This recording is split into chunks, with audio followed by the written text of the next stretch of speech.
So, good day everyone. So, I am Generous G. Pajes. So, before we proceed, the topic that we will be discussing today is the Manobo indigenous group of Mindanao in the Philippines.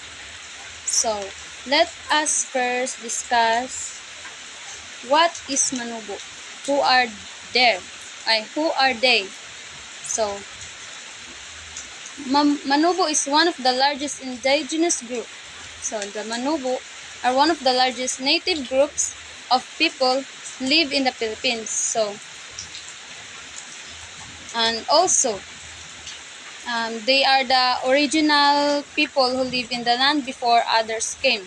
So they were originally live before others. So that is the meaning of Manobo. I mean the Manobo group, a group of people in the Philippines living in Mindanao. So next is okay. Manobo is also rich in cultural heritage, known for distinct traditions, rituals, and social systems. So, Manobo is they are rich from they have unique dances, musics, clothing, stories, and beliefs. And also, these things make their culture very special and valuable. So it means their history and traditions are strong and alive.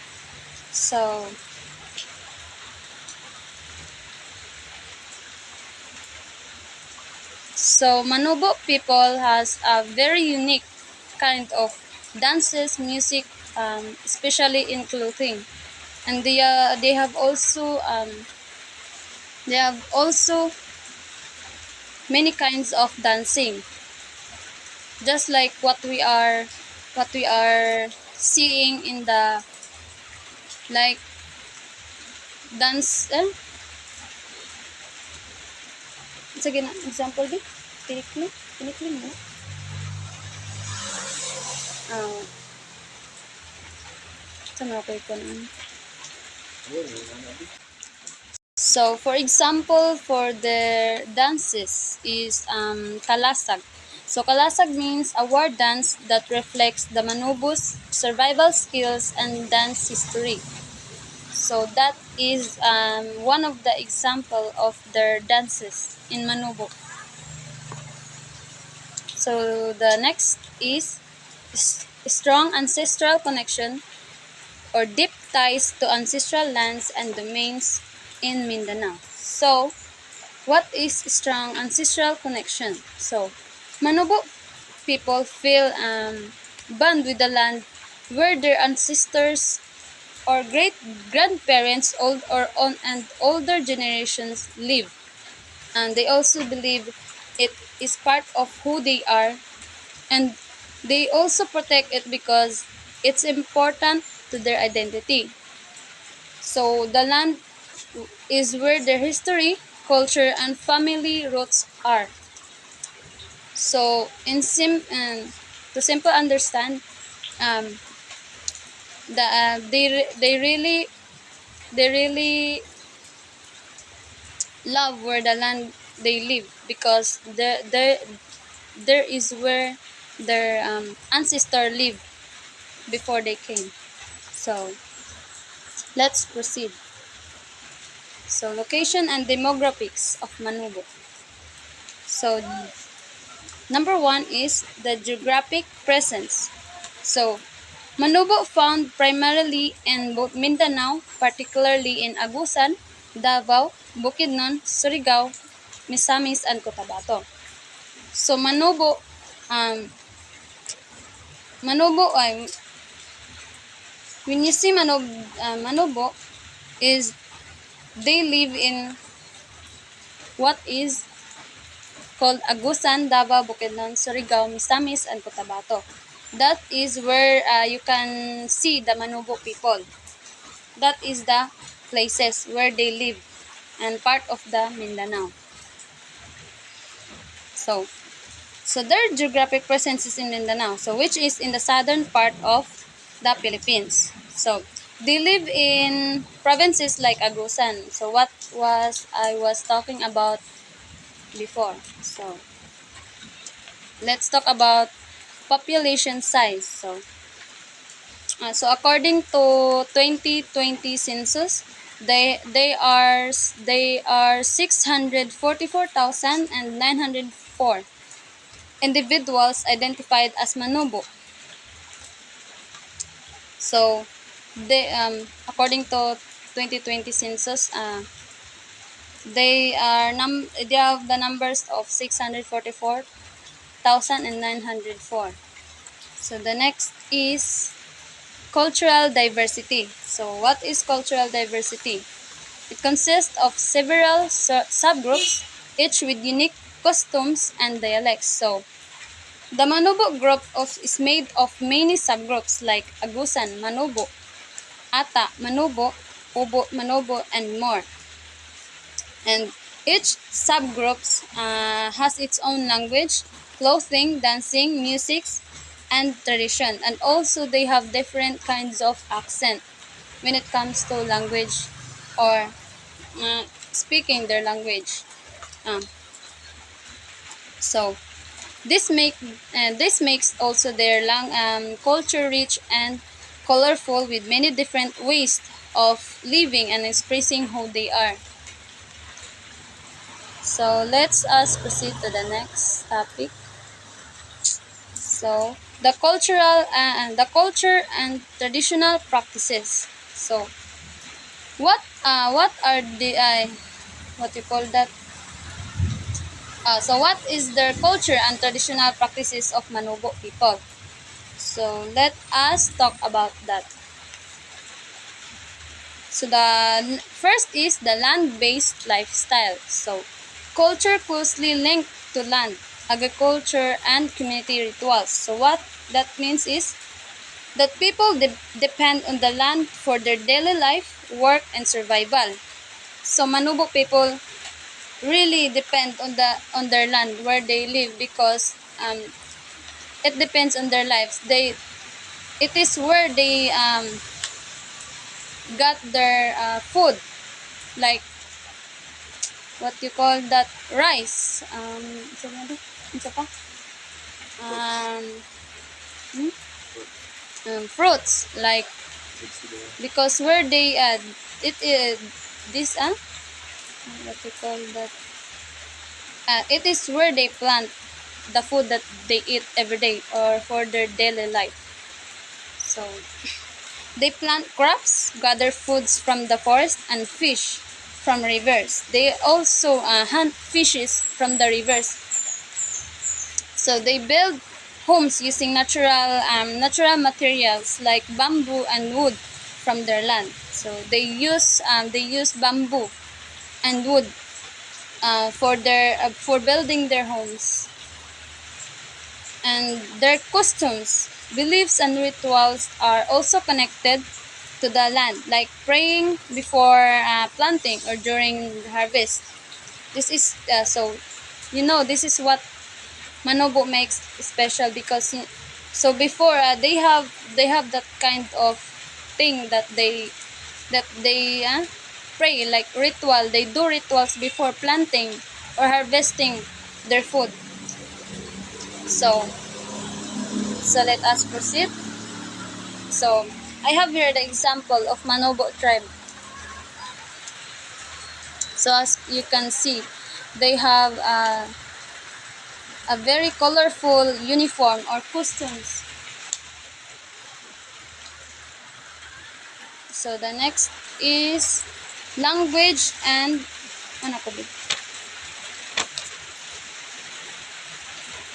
Ito isang language and linguistic man. Ano na? So let us proceed. Come.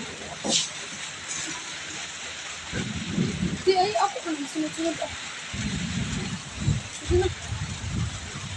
So let us proceed the language and linguistic diversity.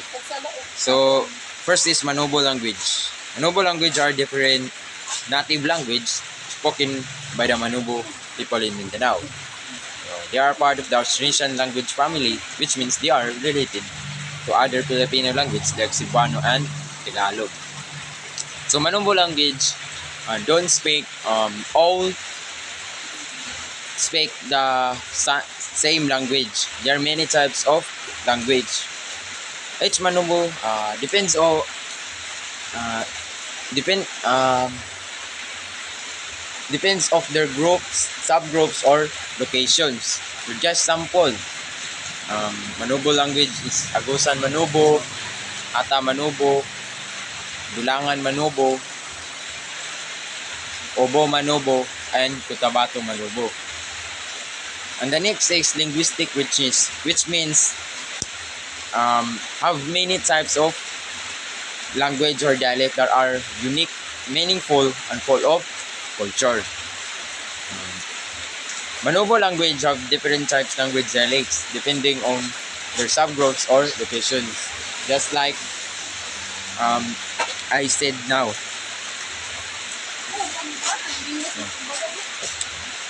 These language are used to share stories, songs, belief, and traditions. Cultural preservation. From the word cultural preservation, which means preserve or saving. It means their dances, dance, music, language, and clothing and rituals, so future generations can still learn and follow them. Cultural preservation makes help make sure that their culture identity doesn't disappear even the world changes. So it is big help for them. And the next is today's generation, which means contemporary issues and challenges. So land grabbing and loss of ancestral land. Big companies, loggers, or farmers sometimes take their land without permission. So Manobo don't have legal land. Doon na kumungkong siya. Wala na kong doktor.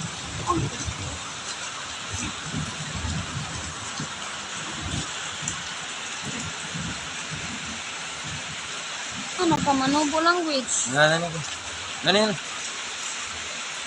Bubuk ka. Wala naman ko dani. Pati niya? Pati na lagi? Dani lagi ko sa legal.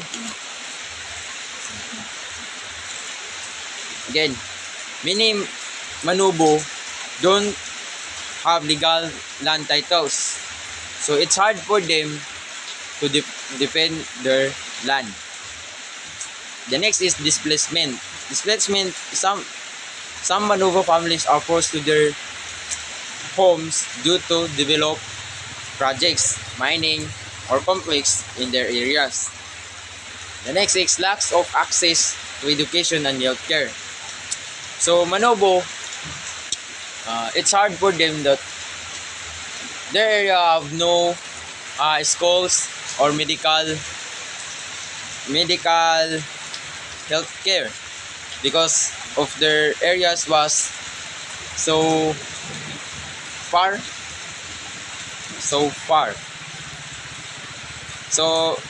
because of this, their children can't go to school, and also families struggle to get medical help. So, and the next is language and culture loss. Language cultural loss was fewer young Manobo people speak their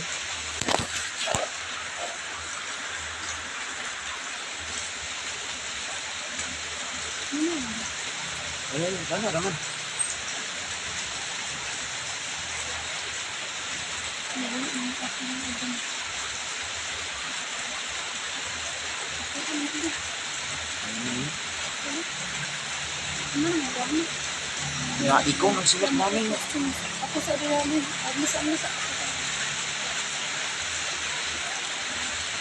So, let us proceed to the traditional beliefs.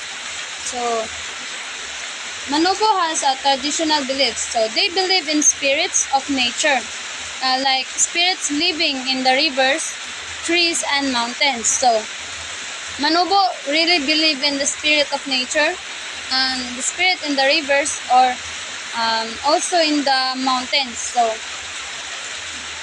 they really believe that um, there are spirits living in the trees, in the rivers, especially in the mountains. And they perform rituals and offerings to us for protection, good harvest, or healing. So the Manobo people really perform their rituals for offerings to offer for protection. So they do the rituals and offer and for them to offer protection, good harvest, or healing. So Manobo may have healers. They called it Bailan. The healer, they call it Bailan. So Bailan is who is the healer called. So Bailan, or a healer, they call this who prays or perform ceremonies.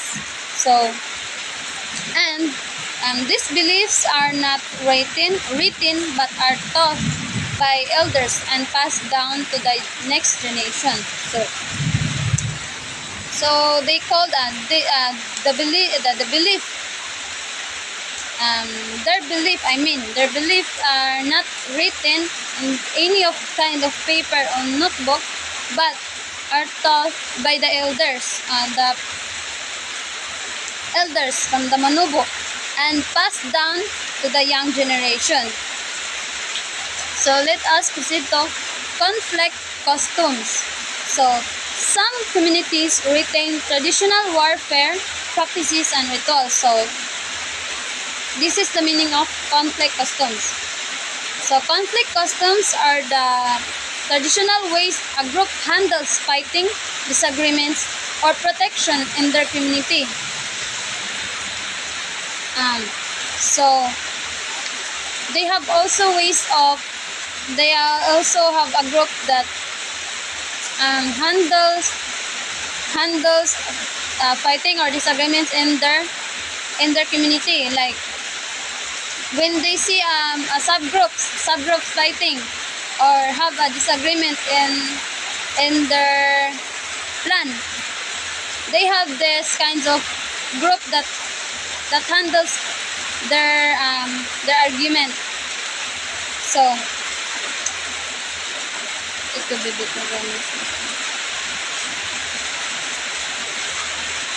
so here are some of the examples that I researched about their conflict customs. So and they had a special way to fix the problem, like talking with elders to make peace, asking for help from their leader in the community or Manobo, doing also a ritual or offering to the spirits. So sometimes in the past, they even had warrior traditions to protect their people and land.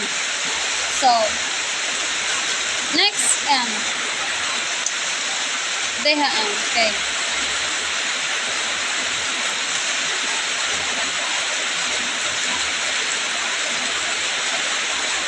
So this conflict customs, as some of these customs nowadays are still remembered or respected by the elders today. So this kind of tradition is still alive in their groups or community. So okay, the next is land challenges. So ongoing struggles over land ownership and resources management. So when you say land challenges, this is one of the most Manobo people experience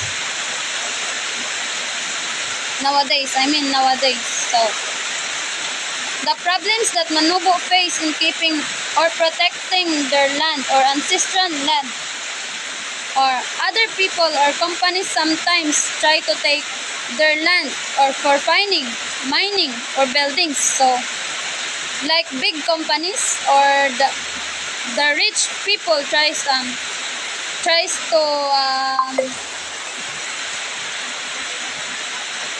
try to steal their ancestral land for mining, for planting big companies or buildings. So some Manobo have been forced to leave their homes because of these land issues. So the Manobo people really is uh,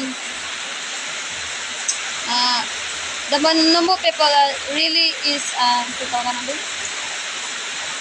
Kasi tawagan ng luoy? English? Huh? Um, um, I feel sad about this. Also the issue about this issue for the Manobo people, because they really have they really have no legal or rights to defend their land. So then one of the issue is that Manobo people don't have a legal document or land titles to prove that the land is theirs. So even though their families have been living there for generations. So these challenges make it hard for them to live peacefully and continue their traditional lifestyle. So Manobo people are, what I mean is,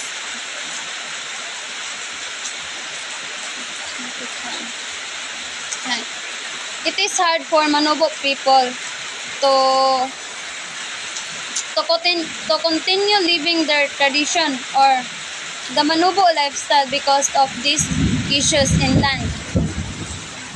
So let us proceed.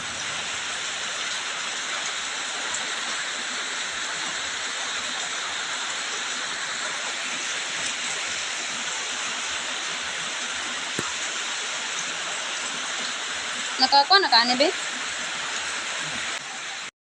So let us continue this part because let us continue this part. So contemporary issues and challenges. So contemporary issues and challenges. Many Manobo communities are losing land due to mining, farming projects, and then development. So some have been forced to leave their homes because of the conflict or violence. Groups like the government and NGOs are helping to protect their rights. Even with these problems, the Manobo people are working to keep their culture strong. So let us continue in the language and culture laws. So Manobo people, fewer young Manobo people speak their native language. So it means that small, you may, what I mean about fewer is that gamay na lang sila. Fewer of the young, few of the young ones or young Manobo, Manobo people speak their native language. So some traditional practices are slowly being forgotten due to modern influences. So in this kind of generation today, that they are so many influencers, or what we call that influences in every part of the world today in today's generation. So this kind of the Manobo traditions, beliefs, dances, musics, or their and also their language, their history are slowly forgotten because of the cost or effect of the modern influences. So Also the discrimination and injustice. So most these issues, most of the Manobo people face these kinds of issues. So some Manobo people are treated unfairly or looked down on because of their way of life. So you can't lie to me because in this today's generation, people really look down or treat unfairly the Manobo people because of the way the way they live, the way they speak also, and um, the way they dress, and they also may have fewer rights or opportunities than others. So unlike us, we have so many rights and rights in every way because we experience study, we go to school, we are in educated people. Unlike the Manobo people, they have no access to academics or education because the Manobo people live in remote place, like so very far away from the city. and and lastly, armed conflict. So this is most of the people, Manobo people faces. So some Manobo communities live in areas with conflict between the government and rebel groups. So this is what happens when Manobo people live in remote place because the government and rebel people or rebel groups um, choose to fight um, choose to fight with guns or war, and the Manobo people caught in the conflict. Um, Manobo people also like forced to leave their homes because of the war between the government and the rebel groups. Even though they have no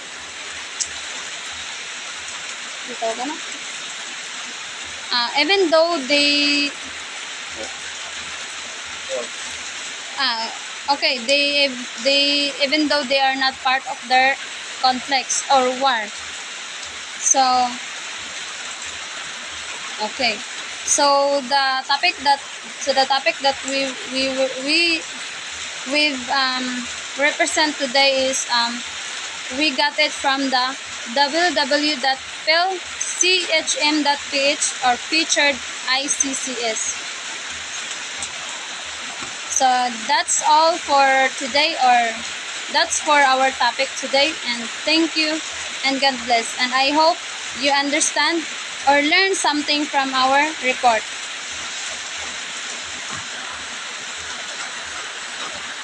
Siguro, hindi ka nung Hmm?